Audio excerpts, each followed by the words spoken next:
जोबोद माने गोजोनथाव बाथ्रा दिनै धेमाजि जिल्ला गगामुख नैबे मिसिं कालचारेल भवनाव Dhemaji district committee united Bodo' people's फेडारेशनखौ दाफुंबाय। दिनै बे दाफुंनायनि फिथाइ बादियैनो आफादगिरि महरै सन्जय बसुमतारी आरो भाइस प्रेसिडेन्ट हिसाबै सुनिल नार्जारी आरो सेक्रेटारि हिसाबै गपिनाथ बसुमतारी बिथांमोनखौ लानानै धेमाजि जिल्ला इउनाइटेड बड' पिपुल्स फेडारेशन बे आफादखौ दाफुंनाय जाबाय।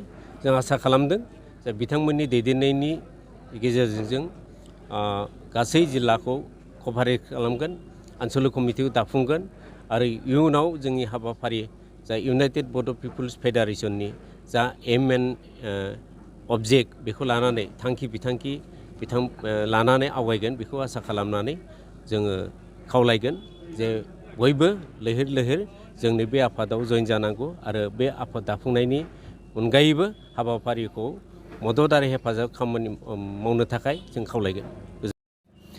दिनैनि बे गगामुख हालामनि मिसिं क्रिस्टि भवनाव मिरुनि दैदेननाय बायदि इउनाइटेड बर' पिपुल्स फेडारेशन दि सेन्ट्रेल प्रेसिडेन्ट सेक्रेटारि आरो CWCनि दैदेननायाव जोंनि धेमाजि हालामनि धेमाजि डिस्ट्रिक्ट कमिटिखौ दाफुंना होनाय जाबाय। बे हिसाबै आंखौ नेहाथारि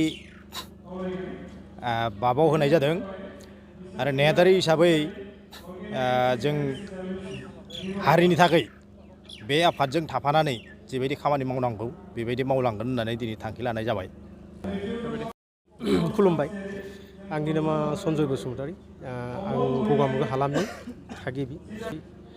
रायजोफ्रा आंखौ सायख'नायलाय दिनै आं प्रेसिडेन्ट हिसाबै जोङो जाथिनि जेसेबां जेंनाफोर दङ, माखासे जेंनाफोर जों सुस्रांलांनो हागोन नामा बेबायदि मोनसे आसाजों फेडारेशनाव जोंबो जइन जाबाय। दिनैनिफ्राय जोङो जोंनि हालामनि जोंनि जाथिनि जेसेबां जेंनाफोर दङ बेखौ सुस्रांनायनि थाखाय जोंबो